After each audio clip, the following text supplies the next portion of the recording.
How many of you took the Pride survey last week, or the test last week? Anybody take that home, or do we waste paper? Anybody? You're too proud to raise your hand? Okay. Well, I hope you took a look at that, because it really tells us some things about ourselves. And I'll just preface this morning's message with the fact that as I was writing it, it became very clear to me that my life paralleled Moses's in many ways. So I will give a disclaimer at the beginning that through this, I'm going to kind of share my own personal testimony this morning. And hopefully it will it'll help you to not make the same mistakes that I did, okay? So here we go. I want to begin with a story about a guy named Peter Cartwright. He was born in Virginia in 1785. Anybody remember that? No, I didn't think so. At the age of 9, he accompanied his family to Kentucky, where his father settled in Logue County, not realizing why it was nicknamed Rogues Harbor. Here Peter Cartwright was raised, and he well remembered the showdown between the rogues and the regulators. Unfortunately, the bad guys, they're the ones that won, and they soundly thrashed the good guys, which meant that any Logan County lad had to learn to use his fist if he were going to survive. Young Cartwright learned that, and by the time he was 15, he was, in his own words, a wild, wicked boy and delighted in horse racing, card playing, and dancing. Now, that does not parallel my life, I'll tell you that right now. Okay. My father restrained me but little, though my mother often talked to me, wept over me, and prayed for me. Young Cartwright had a fast mount and liked nothing better than a challenge on the open road to see whose horse was the fastest. But his favorite pastime of all was a party. He loved a party, until one evening in his 16th year, when he and his father and a brother had come home from attending a wedding celebration, at which there had been drinking and dancing. Peter writes, I began to reflect on the manner in which I had spent the day and evening. I felt guilty and condemned. Peter began to seek God. The seeking continued for several days. And then one afternoon he described himself as walking and wringing his hands in despair. He says, it appeared to me that I heard a voice from heaven saying, Peter, look at me. A feeling of relief passed over me, quick as an electric shock. It gave him a hope as he continued to seek God. 3 months later, at a camp meeting, 3 miles from his house, under the preaching of James McCready, Cartwright responded to the altar call. He tells, I went with weeping multitudes and bowed before the stand and earnestly prayed for mercy. In the midst of a solemn struggle of soul, an impression was made upon my mind as though a voice said to me, thy sins are all forgiven. Divine joy sprang up in my soul, and he was miraculously saved. Have you ever heard the voice of God calling you? Most, if not all of us that are standing here or sitting here this morning, at one time heard God call, and we may have come to an altar or maybe just quietly at our home someplace. We responded to that call and gave our hearts to Jesus Christ and became saved. But my next question is, have you heard him speak since then? Does he talk to you? Is he calling you to do something for him? Speaking from experience, I will say this, that when we do not respond to his voice, his command, to his commission, we become frustrated and have a feeling of incompleteness. In the 3rd chapter of Exodus, we read of the calling of Moses, and it was a unique calling. And as we look at it, we learn a lot about how God calls us for his purposes. So if you have your Bibles, we're going to read Exodus chapter 3, beginning with verse 1. Exodus chapter 3. Now Moses was tending the flock of Jethro, his father-in-law, the priest of Midian, And he led the flock to the far side of the desert and came to Horeb, the mountain of God. There the angel of the Lord appeared to him in flames of fire from within a bush. Moses saw the bush, and though the bush was on fire, it did not burn up. So Moses thought, I will go over and see this strange sight, why the bush does not burn up. When the Lord saw that he had gone over to look, God called to him from within the bush, Moses, Moses.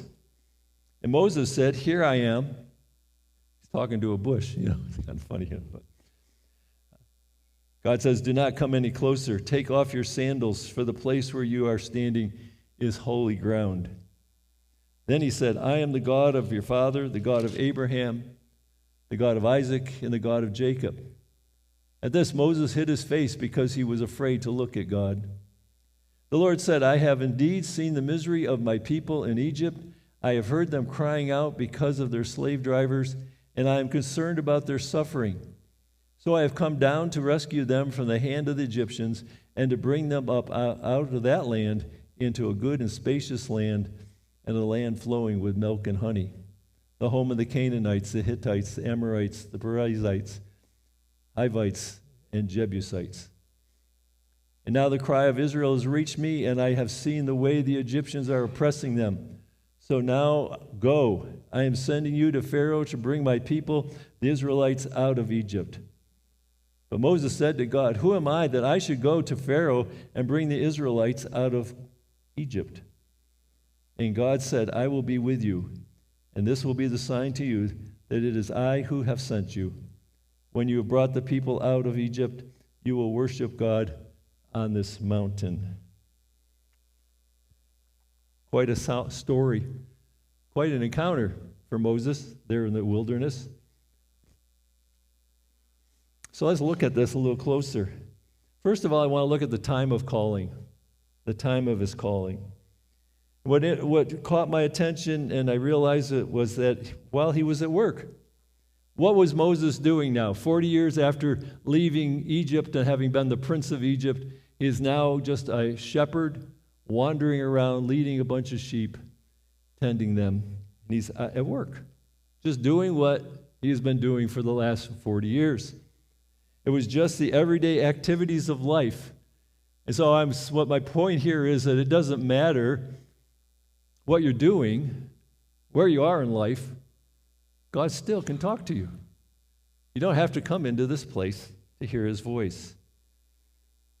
It was also a time of need. I believe God calls us to fulfill needs, whether it's serving in the nursery or doing some serving on the board or whatever. But there's always a need that Jesus and God have that needs to be filled. The nation of Israel was in great need, weren't they not? As we've read here, they were in great suffering. Their cries have gone up to God. And he said, now is the time for me to do something to help them out. And so as the nation of Israel was in need, I would say that most often we look at our own needs first, don't we? Before we're willing to take on anything else, we look at our own needs and say, well, you know what? I've got my own needs. I can't share my time with somebody else. I've got things I have to get done. I need to do what I need to do right now. And maybe when the kids are all grown, then I can do something. I can serve in the church some form way. Or when I get a better job, I won't be so frustrated, and I can do what I would love to do, and then I can volunteer for things that may bring me some satisfaction. Or just plain when I have more time. Or, and we all look forward to this, I guess, when I retire. And then when I'm retired, I'll listen to the voice of God, and I'll see what he has to say to me, and then I will do it. I'll tell you from experience that when we retire, things don't slow down much. In fact, as I'm just as busy now as I ever was. I travel 2 hours every week to come up here to talk to you guys. And I tell you the truth, I'm really enjoying it, although I do miss our church. And so it was a time when there was a need. And I believe we need to look beyond ourselves and see what the need is out there in this world, within our church, within our community, and see what God may be calling us to do. Secondly, it's the place of calling. We turn to verse 1 again. Where is Moses at this point? Okay. Now Moses was tending the flock of Jethro, his father-in-law. Wasn't even his sheep, okay. The priest of Midian, and he led the flock to the far side of the desert, to the far side. I think that sounds to me like it's about as far away as you can get. And perhaps that's where we need to be, on the far side. It was a deserted place. Now, I would suggest to you this morning that you don't need to actually get into some deserted place like Houdersport, no, to hear the voice of God. You could be driving down the road in your car, and God could be speaking to you. Maybe you got your radio on, and there's an evangelist preaching, or there's a song being played. I mean, all those songs that we sang this morning fit so well with the message. Thank you. Could be in a tree stand. Anybody here hunt? 1, 2 guys. I thought maybe everybody hunt. You do hunt too, okay. All right. One of my favorite times of the year is when I can climb up in my tree stand and just sit there. I take a little testament with me and I read, and probably have missed a lot of deer because I was reading instead of looking around. But it's those times that God can talk to us. See, he has that, what they call a still small voice. Sometimes he doesn't shout out of a burning bush. Sometimes just a quiet talk, just something you're reading. This past week, I've been reading through different characters in the Bible, and I came to David, and I have a book through the Bible, and it gives a little story about each guy, something. And the question was raised by the guy that was writing is, why did David have to run from Saul for 10 years? You ever think about that? God anointed him to be king. You think, okay, take it over. But Saul was chasing him for 10 years, and the thing that he suggested, and it suggested it to me too, was that perhaps David's relationship with God had plateaued. You know, he only got that far. He was sitting there watching the sheep and everything. And so God needed to get his attention and to allow him to build a deeper relationship with God during those tough times. Isn't it interesting that it's during tough times that we were more open to hear God's voice? Well, anyways, God can talk to us and call us from any place. Your prayer closet, kitchen table, maybe at work. But we also recognize that it was a holy place. Now the question that comes to my mind in verse 5 is that what made it a holy place?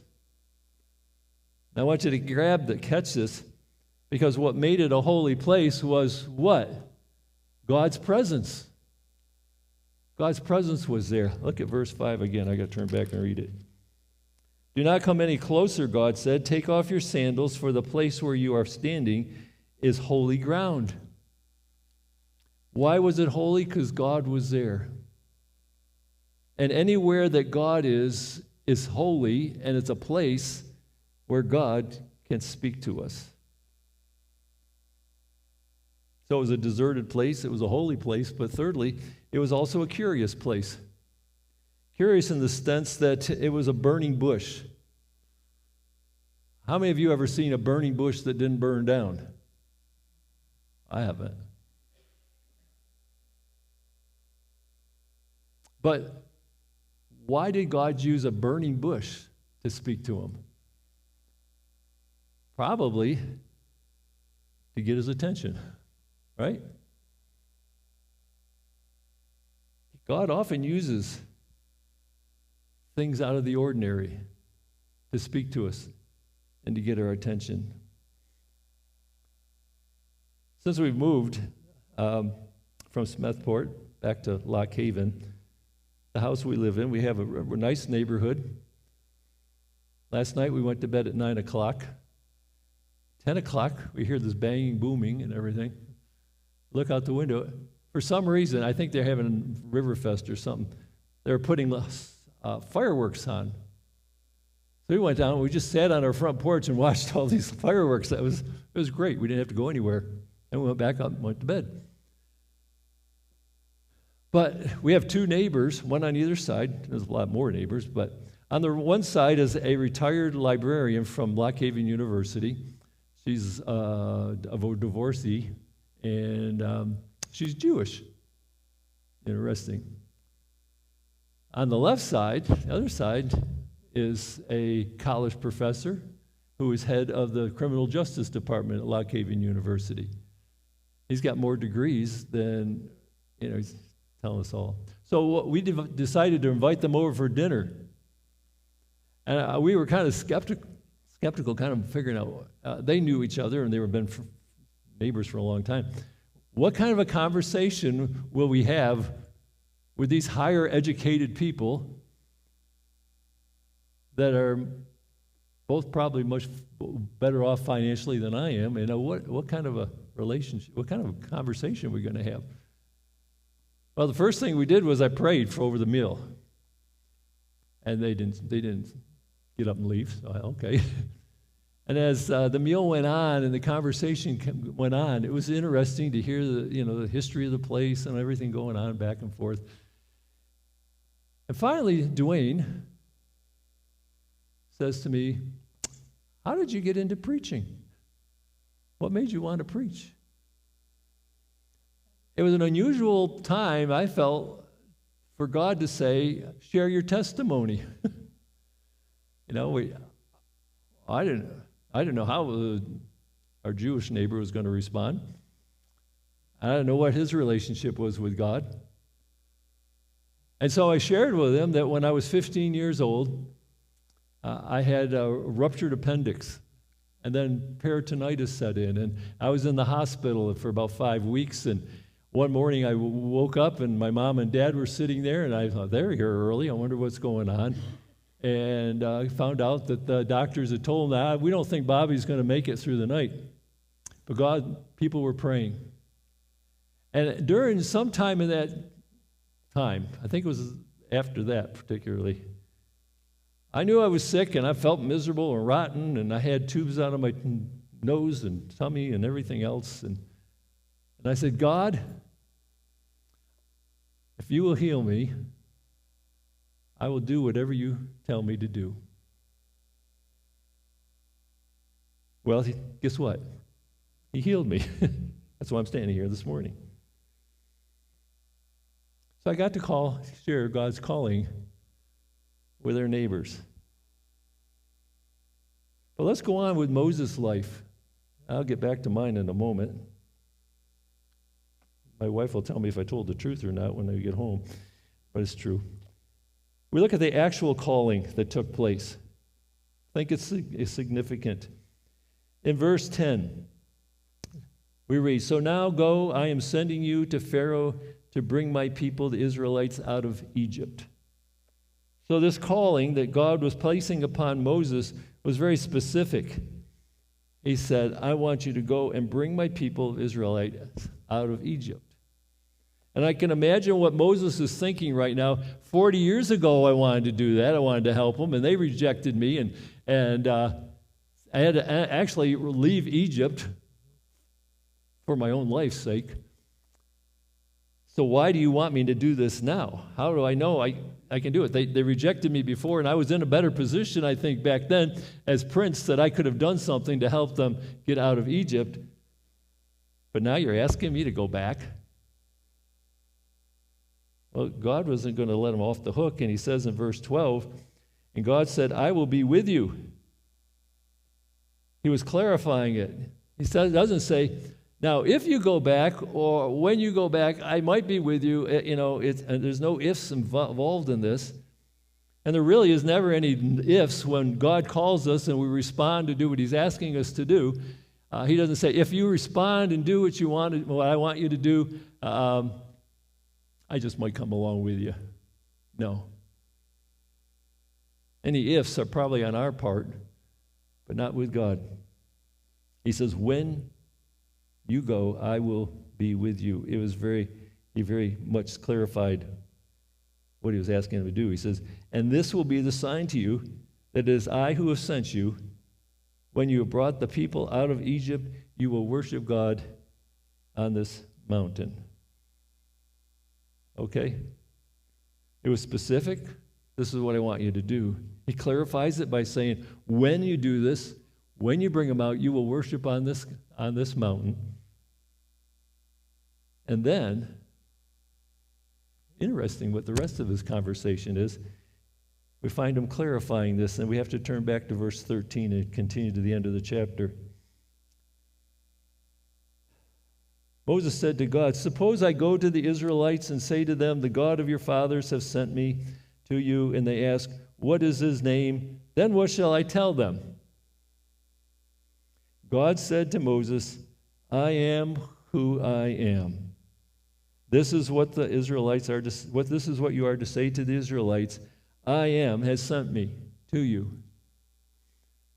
Why did I end up in the ministry? Is because I am sent me, not anybody else.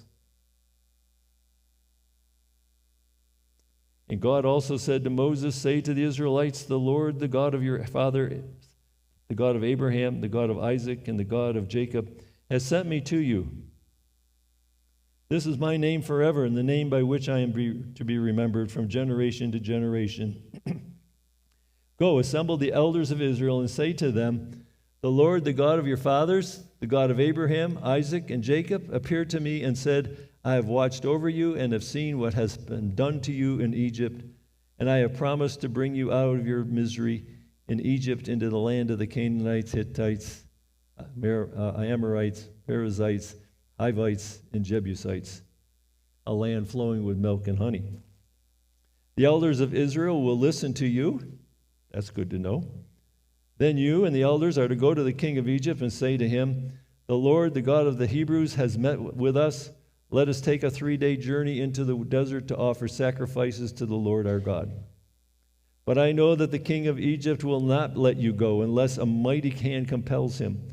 So I will stretch out my hand and strike the Egyptians with all the wonders that I will perform among them, and after that he will let you go. And I will make the Egyptians favorably disposed toward this people, so that when you leave, you will not go empty-handed. Every woman is to ask her neighbor and any woman living in her house for articles of silver and gold and for clothing, which you will put on your sons and daughters, and so you will plunder the Egyptians. As I said, God has clarified it. Now he's verifying it. Look what God does. He identifies what will happen along the way, doesn't he? I don't believe it's to scare him. Okay. I think it was or discourage him, but it was to encourage him. This is what's going to happen, but this is what I'm going to do. And when I get done doing what I'm going to do, then Pharaoh's going to say, hey, go. And then you will do it. So if God hadn't verified this ahead of time, when Moses went to talk to Pharaoh, and Pharaoh said no, he wouldn't have understood that this was just part of God's plan. And he might have said, okay, fine. He said, no, I'm out of here. I'm going back to the backside of the desert. I'm convinced that God will send people and events along in our lives that will encourage us when we are obedient to his calling. Moses goes back to Egypt. The elders are with him. Later you find out that Aaron, his brother, comes alongside of him. But most of all, God was with him. After I made that commitment to Jesus, if he healed me, I would do whatever he wanted. Somewhere I began to feel this call upon my life to go into the ministry, become a pastor. I had the influence of a good pastor at the time and some other things, And so I said, okay, well, if I'm going to be a pastor, I have to get prepared for that. And I didn't want to go in the military because I would have probably ended up in Vietnam at that time. All you veterans, glad for you, but I would have run in front of them. Just would have worked. God knew that. Anyways, so I applied to Tacoma Falls College my senior year. They accepted me and went down there. Really, my biggest plan was I wanted to keep playing basketball. And my freshman year, I met my wife. You wouldn't believe it now, but I was on the basketball team and she was a cheerleader. And who wouldn't want to date a cheerleader? Okay. At the end of our sophomore year, we got married. I went back for a semester, mainly because I wanted to play basketball. But things didn't work out very well, and I got discouraged and disgusted with it. And so we quit, and I went back to New York, took my wife with me. And I worked for Fisher-Price Toys. Everybody hear of Fisher-Price Toys? For 5 years. And most of that time, I was a quality control inspector. But every day, you'd go in there, and you'd be checking out toys, or checking things that came off the molding, or checking loads that came in to make sure that everything was done. And it was boring. It was stuck inside. And I hated every minute of it. My wife recognized that. We bought an old church and began remodeling that into a house. Thought, well, that's going to make me happy. We became involved in our local church. Thought, that's going to, we're going to be doing what we should be doing. In that time, my father-in-law, who, as I told you, I think that was a pastor and church planner in eastern Pennsylvania, said, Bob, he knew I was miserable. Why don't you come and work for me? Because not only was he planning churches, but he was building churches. So I quit my job at Fisher-Price. We rented out our house that I somewhat finished, and bought a camper and a pickup truck. And we moved to Canton, Pennsylvania. I don't know if you know where that is. Talk about the backside of the desert. Okay. And we built the Alliance Church that's there in Canton, that and the parsonage. And I enjoyed the work, but you know what? There still was this something nagging within me that says, you're not where God wants you to be. And one day I can remember I'm in the church building all by myself, and I'm putting trim up. And I was not feeling like I was happy at all. And I don't think it was an audible voice, but I heard God speaking to me saying, Bob, when are you going to wake up? When are you going to follow the calling I placed upon your life? Now, I don't know what it was then, 28. We had a daughter to take care of, a wife. And so I said, okay, God, I give up. I went back to the trailer and I said to my wife, you know what, if Tacoma Falls College will take me back, we'll go back to school, I'll finish my education, we'll go in the ministry. And she said, well, it is about time. She was wiser than me. I kind of fast forward the next 3 years. We went back. God supplied all the needs that we had as we went through college, and came to senior orals. Now, that meant that in the theology department, you sat before a couple of professors, and they drill you on Christology, hamartiology, eschatology, you name it, all the theologies that you can think of, they ask you questions about. You're supposed to have answers and verses and everything, and man, I struggled. I got my grade for that, and they said, well, you kind of passed, but we think you ought to take it over again. Oh, man. I'm just this close to finishing. I've gotten good grades since I went back, and I'm ready to fulfill the calling God put upon my life to go into the ministry, and now this roadblock? And so we're attending the Tacoma Alliance Church. Went there at a prayer meeting one night. After the devotional, they divide you up men into groups and ladies. I'm sitting there in this circle with a couple college professors and some other guys. And I began to cry. And one of the professors, Hi-Fi Trong was his name. I really enjoyed him as a professor. He taught the book of Isaiah that I really enjoyed. And he says, Bob, what's the problem? And I said, well, I got to take my orals over again. And he said to me, and this is because I said, I believe that God puts people there to encourage us and help us along.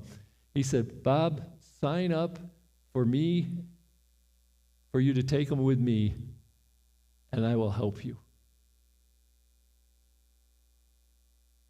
So I did, and he did. He helped me, finished, graduated, and took my first church at age 30. So it only took me about 20 years, no, 15 or so, not like Moses, 40 years.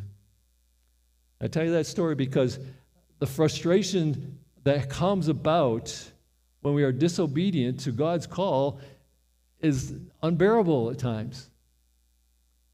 But when he calls us, it's for a need, and there's a need for pastors, and so I follow that calling.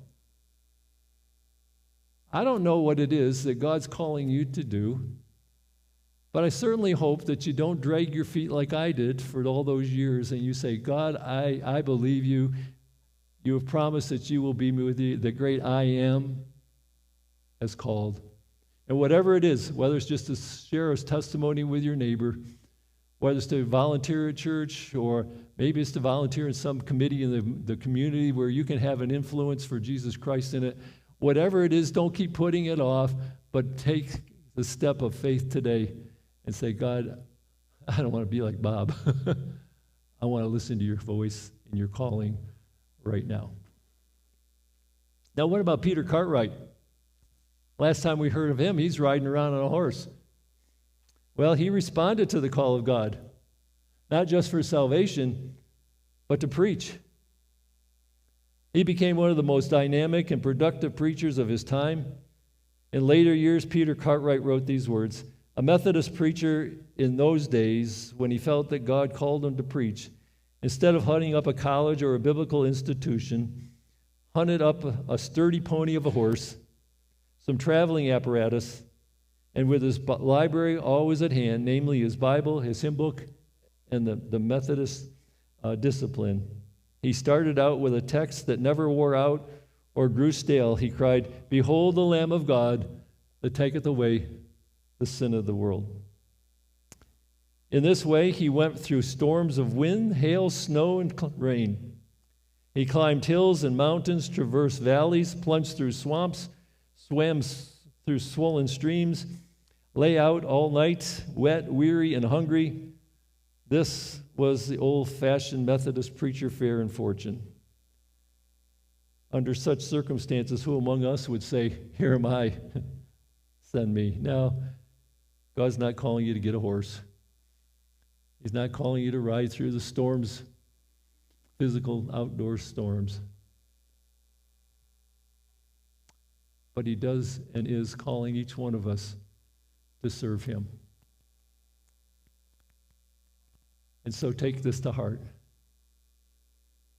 When we respond to God's calling, we can be assured that the great I am is with you. Let's pray. Father, we are grateful this morning that you are a mighty God and that you have chosen people such as us to spread the gospel of Jesus Christ. We don't all have to be preachers and stand in front of a congregation, but we are all preachers. We've all been called to share Jesus Christ, to live forth a life that would be pleasing to you, that would point others to Jesus Christ, and just to shout out, behold the Lamb of God who takes away the sin of the world. Father, forgive me for being so slow in responding. I pray, Lord, that if there's someone here this morning that's never responded to the voice of God for salvation, that before they leave, that they would come to Christ. And if there's somebody that's struggling, maybe you're calling them to ministry or missions or something, and they're struggling with it, Lord, I pray that you will impress upon them that you are there for them. May we each have our own burning bush experience and we hear the voice of God calling us. We pray this in Jesus' name.